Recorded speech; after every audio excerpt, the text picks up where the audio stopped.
네, 여호수아 5장 말씀을 좀 보겠습니다. 여호수아 5장 1절에서 9절 말씀입니다. 여호수아 5장 1절에서 9절 말씀 함께 이 말씀을 읽겠습니다. 요단 서쪽의 아모리 사람의 모든 왕들과 해변의 가나안 사람의 모든 왕들이 여호와께서 요단물을 이스라엘 자손들 앞에서 말리시고 우리를 건너게 하셨음을 듣고 마음이 녹았고 이스라엘 자손들 때문에 정신을 잃었더라.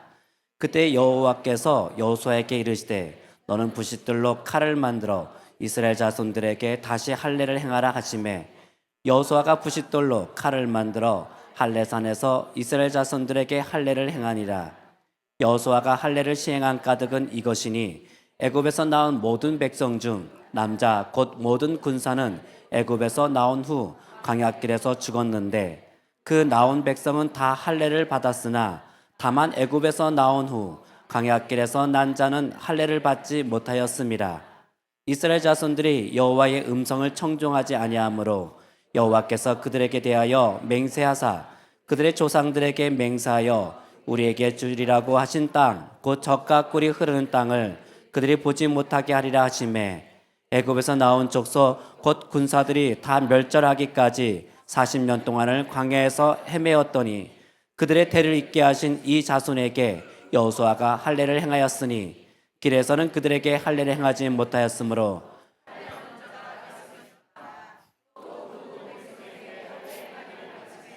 백성이 진중 각 처소에 머물며 낫기를 기다릴 때 여호와께서 여호수아에게 이르시되 내가 오늘 애굽의 수치를 너희에게서 떠나게 하였다 하셨으므로 그것 이름을 오늘까지 길갈이라 하시니라.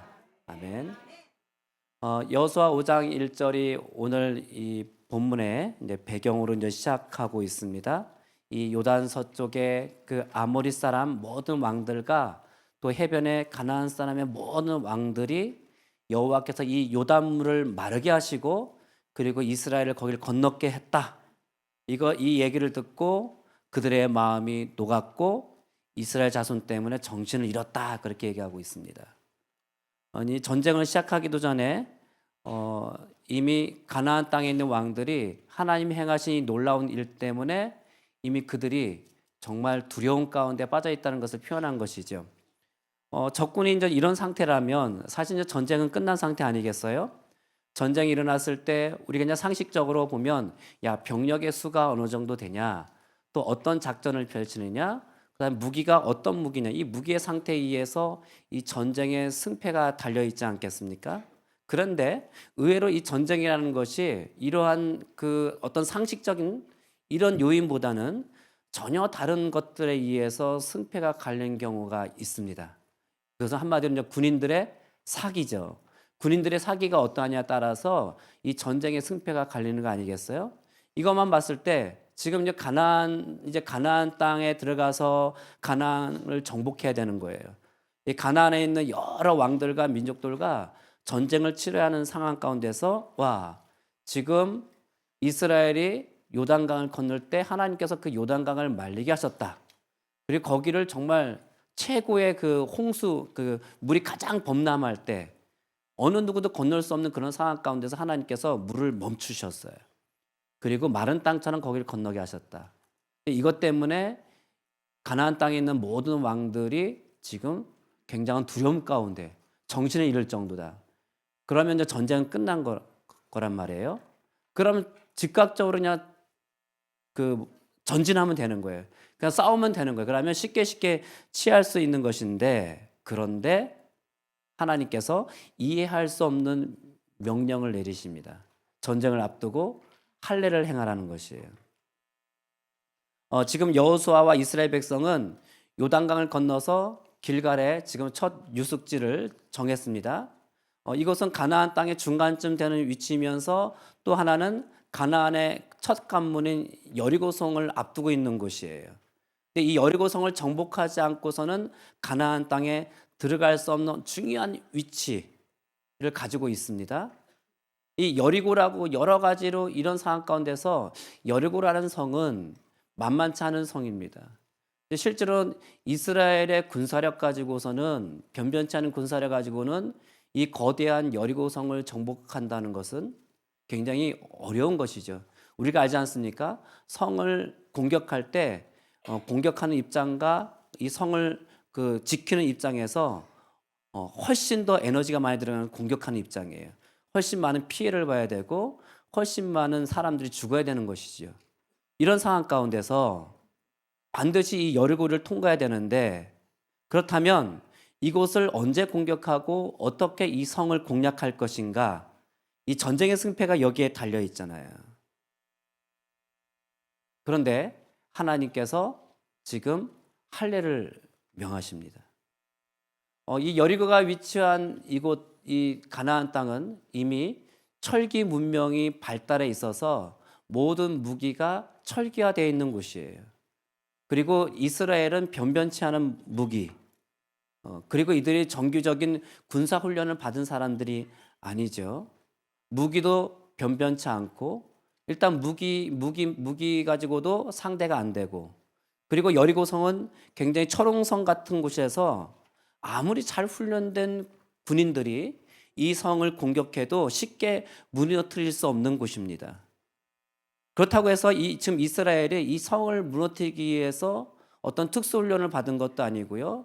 어떤 이 성을 무너뜨릴 수 있는 어떤 공성태, 어떤 그런 여러 가지 무기들을 갖고 있는 것도 아니었습니다. 그러니까 이 환경을 보고, 환경과 조건과 상황을 보면 이 여리고성은 도무지 점령할 수 없는 곳이에요. 그래서 이런 상황이기 때문에 조금이라도 유리하면 그 유리한 것을 이용해야 되는 것이에요. 그런데 하나님께서 지금 이해할 수 없는 명령을 내리십니다. 이 전투에 임해야 할 남자들에게 할례를 행하는 것이죠. 부싯돌로 칼을 만들어서 할례를 받으라고 하신 것이에요. 이 당시에는 뭐 마취제나 어떤 항생제가 있었던 것도 아니고, 또 기온이 높기 때문에 상처가 곪게 씹고 아무는데 오래 걸리는 시기예요. 그러니까 회복할 때까지 고통스러워서 아무것도 할 수 없는 것이죠. 그런데 이 전쟁을 앞두고 당장 코앞에 적이 있는데 할례를 받는다는 거, 이게 마치 자살 행위와 마찬가지인 거죠. 성경에는 이러한 거와 관련돼서 좀 내용이 있는데요. 창세기 34장에 보면, 우리가 내용 찾지는 않겠지만 창세기 30장에 이제 야곱이 이 가나안 땅에 들어가서, 특히 이제 이 세겜 땅에 들어가 가지고 거주할 때에 이 야곱의 외동딸 디나가 있습니다. 이 디나가 세겜에 놀러 갔습니다. 놀러 갔다가 이 디나를 좋아했던 이 세겜 추장의 아들이 이 디나를 몹쓸 짓을 합니다. 그리고 이것 때문에 야곱의 그 자녀들, 그러니까 이 디나의 오빠들이 분노하죠. 이게 어떻게 복수를 할까 생각하다가 이제 꾀를 내어서 이제 제안을 합니다. 일단은 이 세겜 추장이, 야, 이왕 이렇게 된 거 우리 결혼하자. 우리 아들이 네 딸을 좋아하고 하니까. 그랬을 때 이 디나의 오빠들이 깨어낸 전략이 뭐냐면, 이왕 물이 엎질러졌으니 뭐 어쩔 수 없으니 그럼 우리 민족이랑 너네 민족이랑 우리랑 결혼하자, 대대로. 근데 조건이 있다. 그것은 모든 남자들이, 세겜의 모든 남자들이 할례를 행해야 된다. 그래서 이 세겜의 남자들이 다 할례를 받았습니다. 그리고 3일째 이들이 누워서 끙끙 앓고 있을 때 이 야곱의 아들들이 기습을 한 거죠. 그러니까 피해 복수가 있었습니다. 그러니까 할례는 이 군인에게 어떻게 보면 완전 무장 해제이죠. 최소 일주일 동안 꼼짝 못하는 상황이에요. 자, 그렇다면 이 여리고라는 이 큰 문제를 앞두고 하나님은 지금 승리를 위해서, 이 여리고성을 정복하기 위해서, 이 전쟁에서 승리하기 위해서 무엇을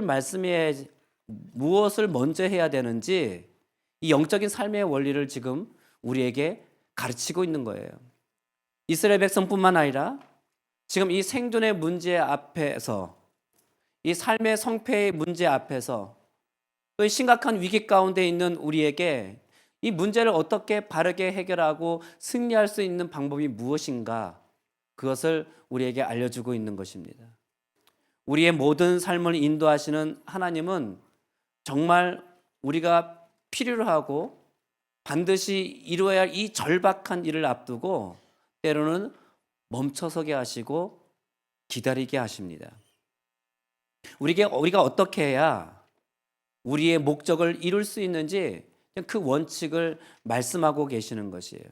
그리고 그 일을 통해서 진정 우리가 알아야 하고 또 축복을 위해서 깨달아야 할 것을 지금 가르쳐 주고 있습니다.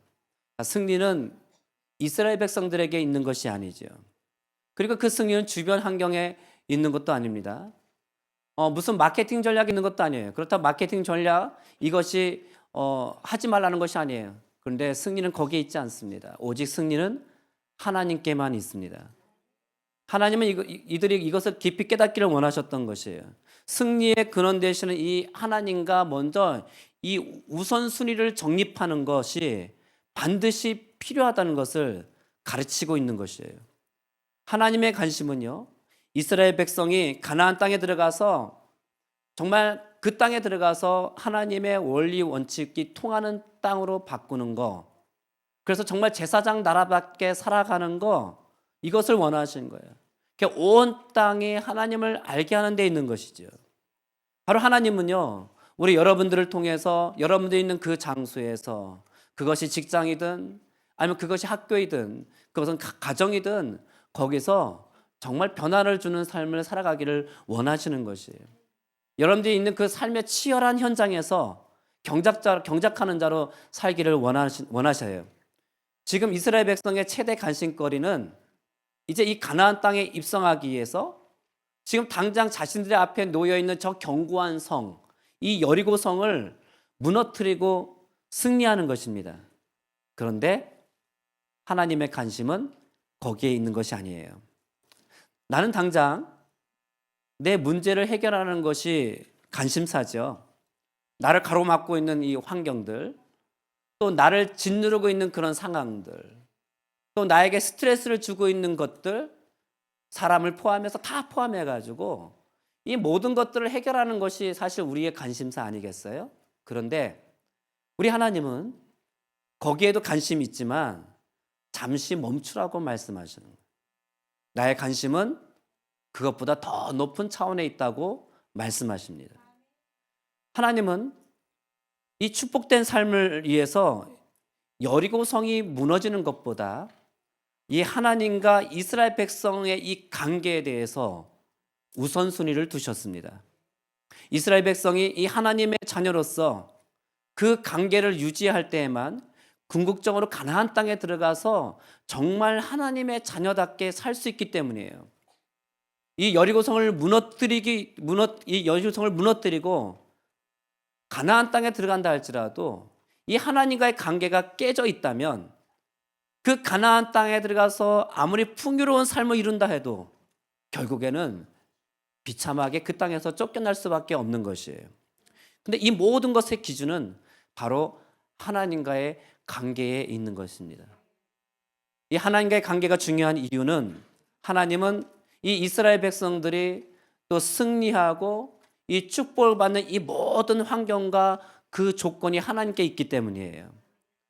이스라엘 백성이 가나안의 축복을 누리는 단 한 가지 이유가 있다면 바로 그들이 하나님과 언약을 맺은 언약 백성이기 때문에 그렇습니다. 이스라엘 백성에게는요, 이 가나안 땅에 들어가서 승리할 만한 어떤 그런 조건들, 상황들이 그들에게는 없었습니다. 모든 것이 하나님 안에 있었습니다.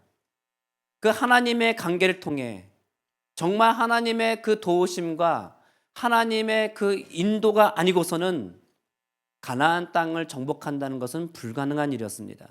그래서 이 전지전능하신 하나님을 나의 하나님으로 삼고 이 하나님으로부터 오는 이 모든 조건과 환경을 공급받는 것밖에는 방법이 없는 것이에요. 이 전쟁 승리의 길은, 우리가 승리하는 비결은요, 다른 데 있는 것이 아닙니다. 하나님과의 관계에서 오기 때문에 주님은 먼저 이 하나님과의 관계가 우선순위임을 우리에게 말씀하고 가르치고 있는 것이에요. 자, 할례는 하나님과의 언약을 의미합니다. 이 할례가 이스라엘 민족에게 얼마나 중요한 사항이었던지 이들은 400년 동안 애굽 땅에서 종살이를 하면서도 이 할례를 받았습니다. 근데 이 홍해를 전부 건너왔을 때 우리가 알다시피 그들의 불순종 때문에 이들이 광야에서 다 죽었죠. 할례를 받았던 사람들이 광야에서 죽었습니다. 그리고 광야에서 새로운 세대가 태어났지요. 광야에 있었기 때문에 40년 동안 할례를 행하지 못했어요. 그리고 지금 이 약속의 땅에 가나안 땅에 들어가기 직전에 하나님께서 지금 할례를 명하신 것이에요. 이것을 뒤집어 보면 가나안 땅에는요, 할례 받지 않은 할례 없는 백성은 가나안 땅에 못 들어가는 겁니다. 그 이유가 무엇일까요? 우선 할례가 어떻게 시작됐는지 한번 좀 보겠습니다.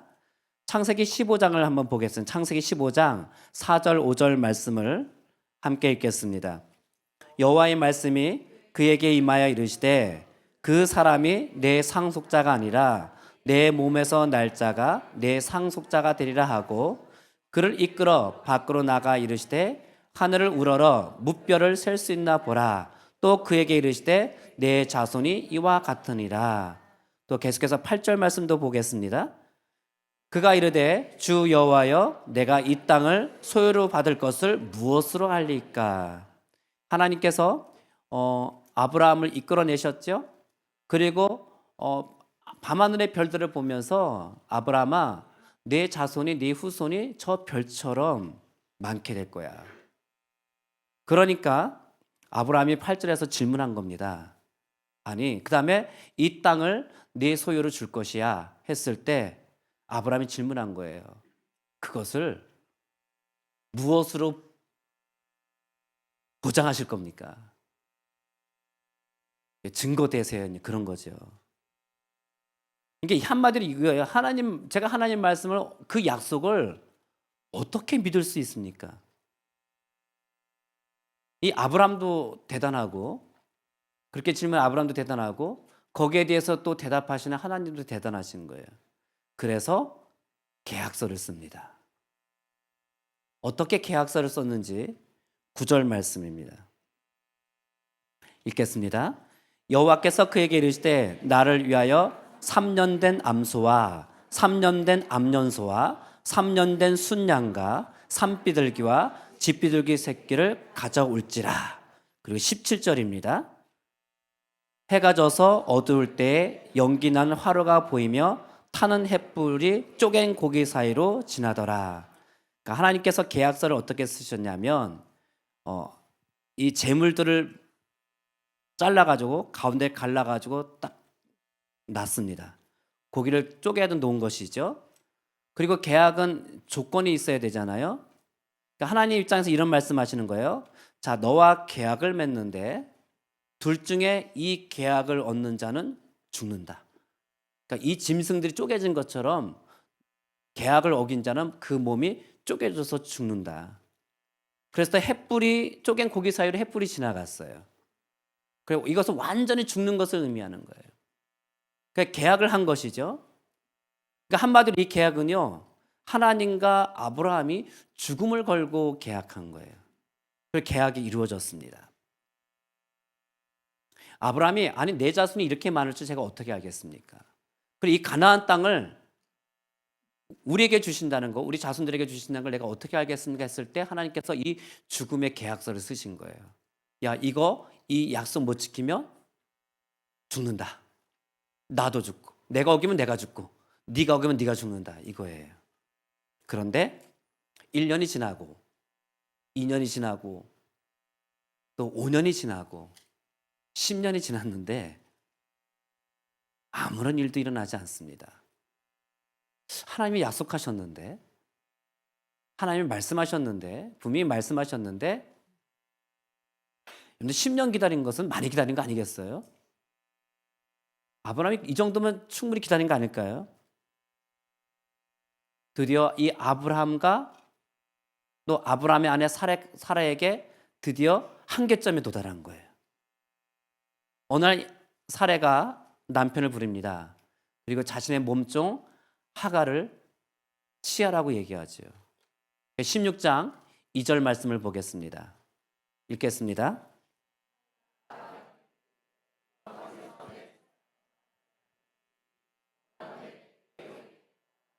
내가 혹 그로 말미암아 자녀를 얻을까 하노라 하매 아브라함이 사라의 말을 들으니라.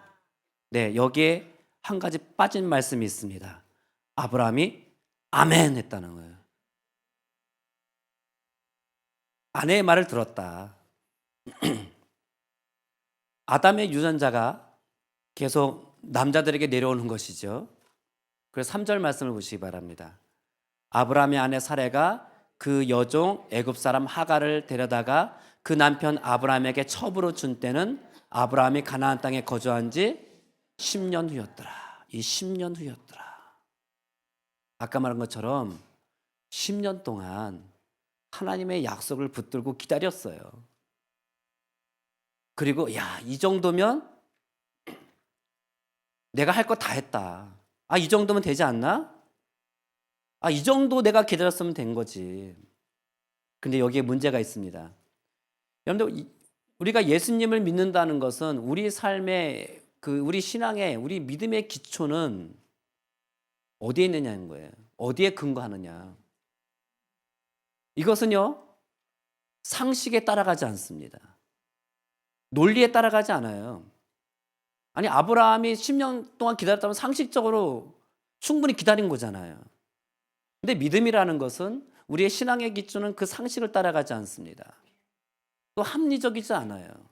논리적이지도 않아요. 우리는 어디를 따라가냐면 하나님의 말씀을 따라가야 되는 것이죠. 자, 이것은 안 된다 하며 세상에서 다 떠들어도 전문가들이 다 말해도 아니, 하나님이 약속하신 일이라면 하나님이 말씀하신 것이라면 믿는 것이죠. 따라가는 것이죠. 그러니까 우리 예수 믿는 사람들은요, 세상의 논리를 따라가는 사람들이 아닙니다.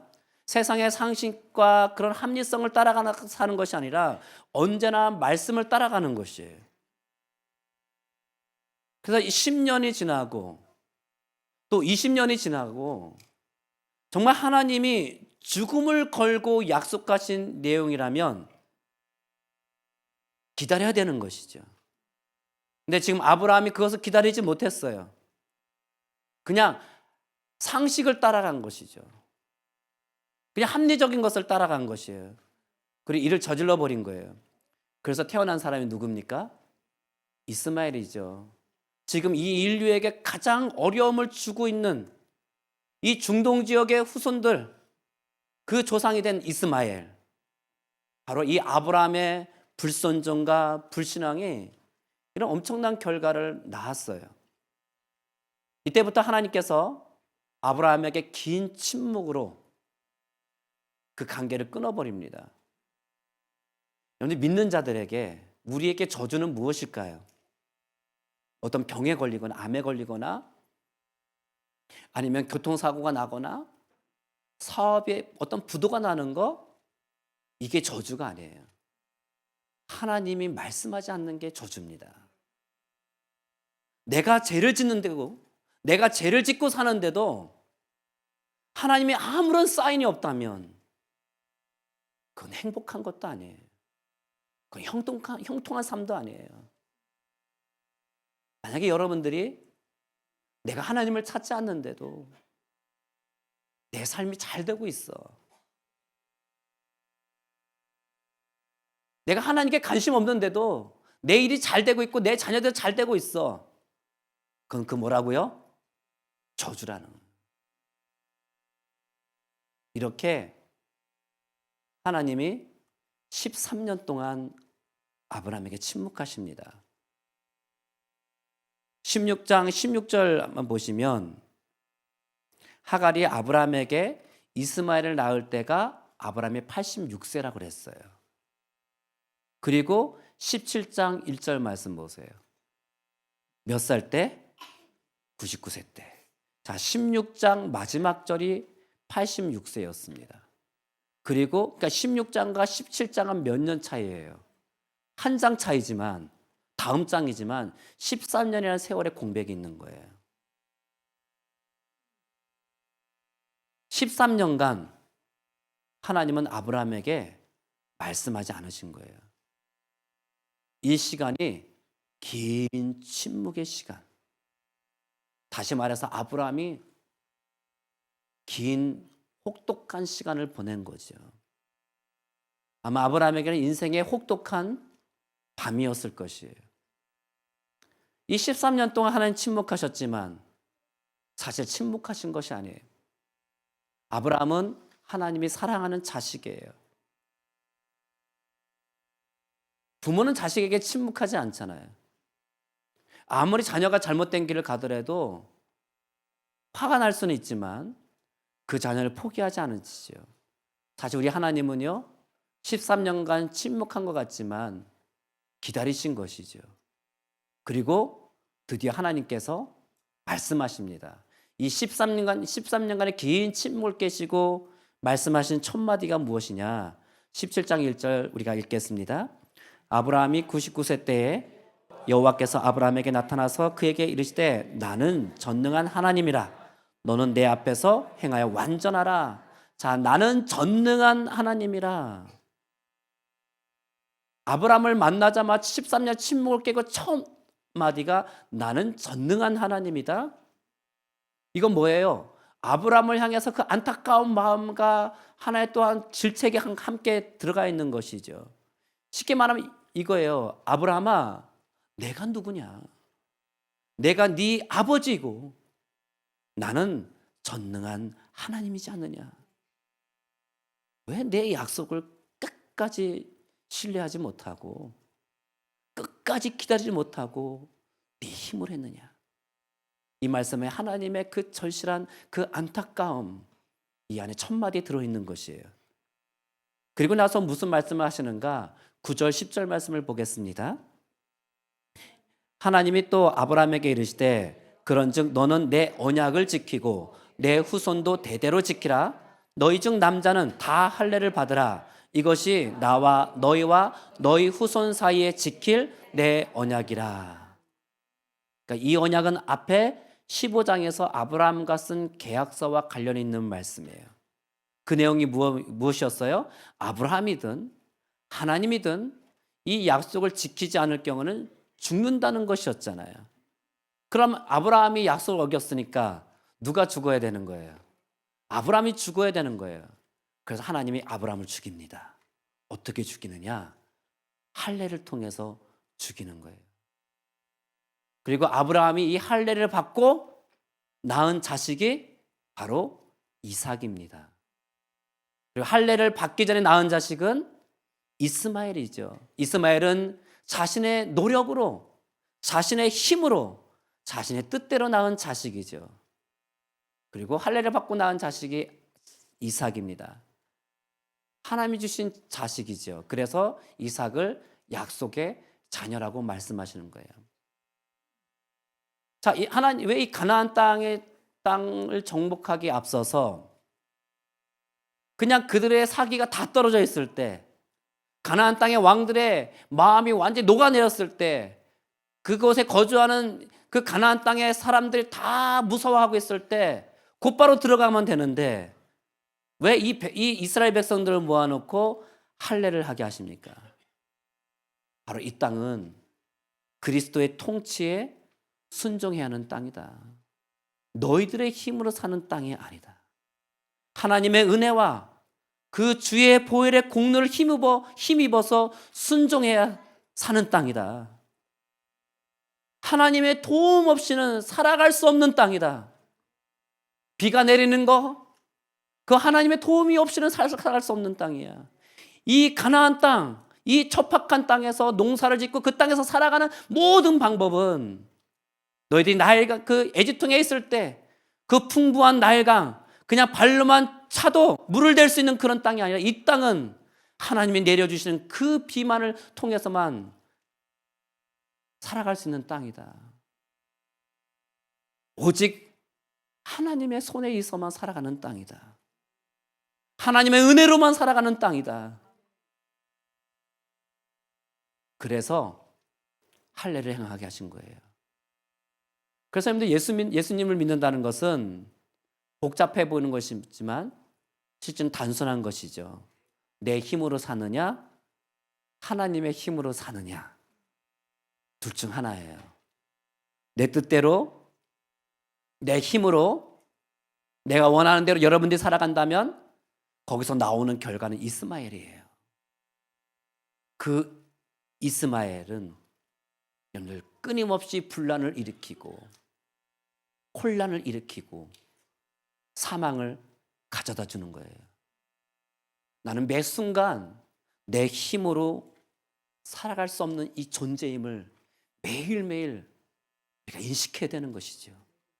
여러분들 내 힘으로 내가 사는 순간 나는 끊임없이 이스마엘을 낳게 될 거예요.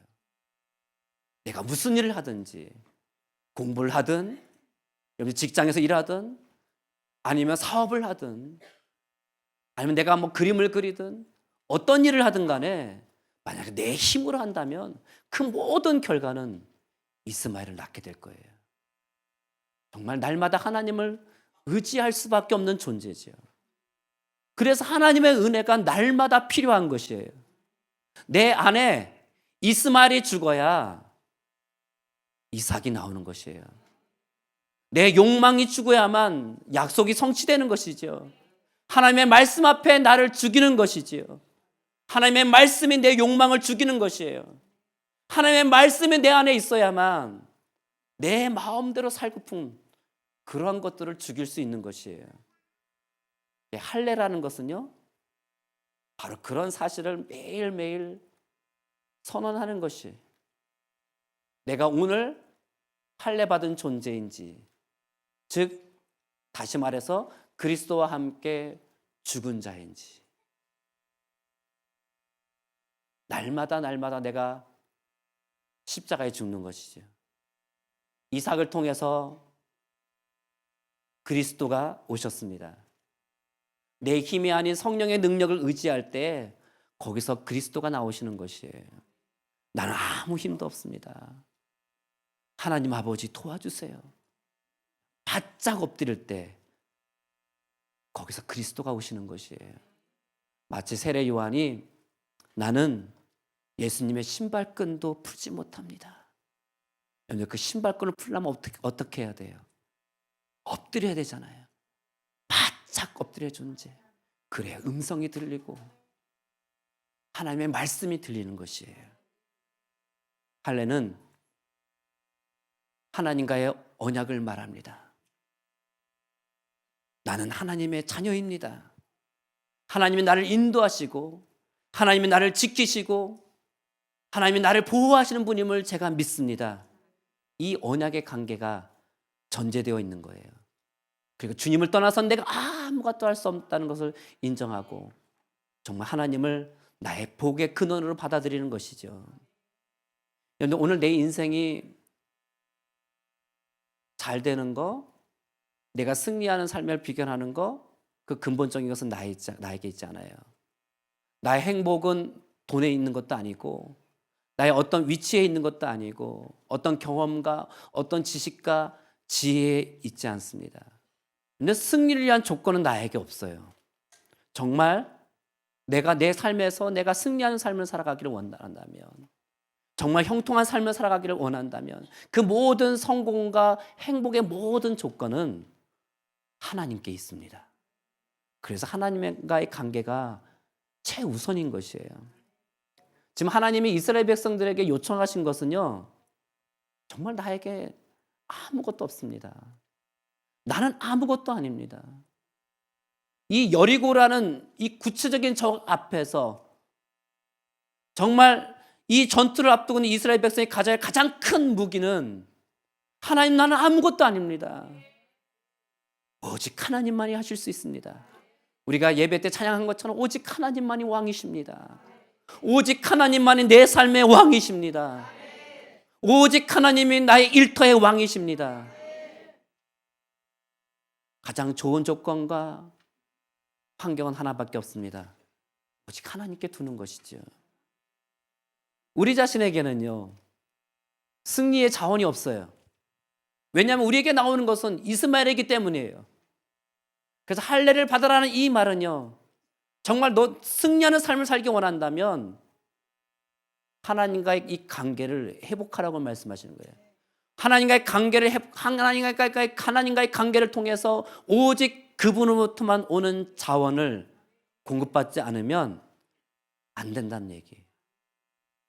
하나님께서 우리 삶의 행진을 중단시킨 이유가, 왜 이 여리고 성 앞에서 멈추게 하신 이유는 우리가 하나님 앞에서 정말 순종하면서 하나님의 자녀로 살아가는 것을 원하시기 때문이에요.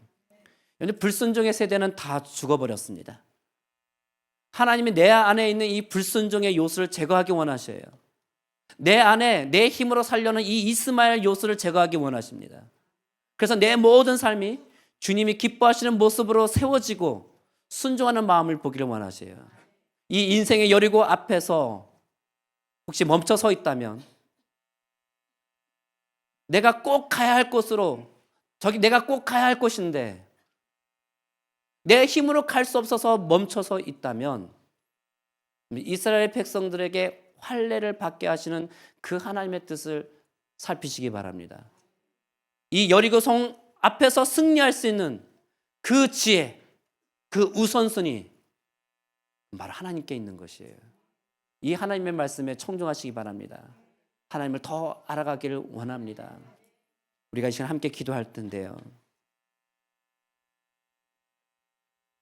정말 우리에게 필요한 것은 하나님과의 관계예요. 매 순간 내 힘으로 나는 살아갈 수 없는 존재임을 우리가 늘 기억하시기 바랍니다. 그리고 하나님 앞에서 바짝 엎드리면서, 하나님, 나는 아무것도 아닙니다. 내 힘으로 사는 순간 이스마엘이 나오게 돼 있어요. 날마다 나는 하나님을 의지할 수밖에 없는 존재. 나는 날마다 하나님의 은혜가 필요한 존재입니다. 날마다 하나님, 내 안에 이스마엘이 죽어야 이삭이 나옵니다. 내 욕망이 죽어야만 약속이 성취됩니다. 하나님의 말씀 앞에서 하나님 나를 죽입니다. 하나님의 말씀 앞에서 내 욕망을 죽입니다. 오직 하나님의 말씀이 내 안에 충만해서 오직 말씀을 따라가는 삶을 살겠습니다. 주님, 나는 하나님이 필요합니다. 나는 하나님밖에 없는 존재입니다. 우리가 주여 외치면서 기도하겠습니다. 주여! 오 놀라우신 아버지 하나님, 오직 나는 하나님밖에 없습니다. 내 힘으로 하나님을 살아갈 수 없는 존재입니다. 주여, 나는 아무것도 아닙니다. 주여, 내 힘으로 살아가는 순간 나는 끊임없이 이스마엘을 낳을 수밖에 없는 존재입니다. 주여, 내가 십자가에 죽습니다. 오늘도 십자가에 죽습니다. 어제 하나님의 은혜가 필요합니다. 하나님의 돌보심이 필요하고 하나님의 인도하심이 필요합니다. 주여, 내 안에 역사하여 주시옵소서. 내 안에 욕망이 십자가에서 죽고 오직 나를 통해 약속이 성취되기를 원합니다.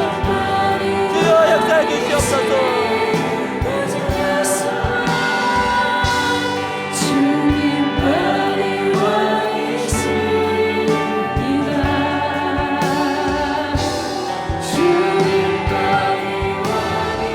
우리 찬양합시다. 주님만이 왕이십니다.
아버지,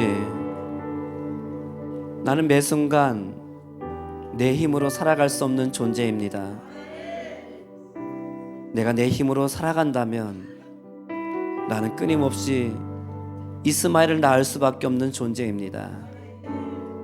날마다 하나님만을 의지하며 살아가야만 하는 존재임을 주님께 고백합니다. 주님, 우리는 아무것도 아닙니다. 내 안에 이스마엘이 죽어야겠습니다. 내 안에 욕망이 죽어야 되겠고, 오직 하나님만이 드러나고, 오직 하나님만이 왕으로서 내 삶을 통해서 드러나 주십시오.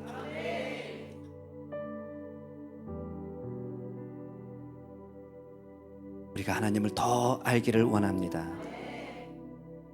날마다 주의 은혜가 필요하고, 날마다 주님의 도움이 필요하고, 날마다 주님의 인도하심이 필요합니다.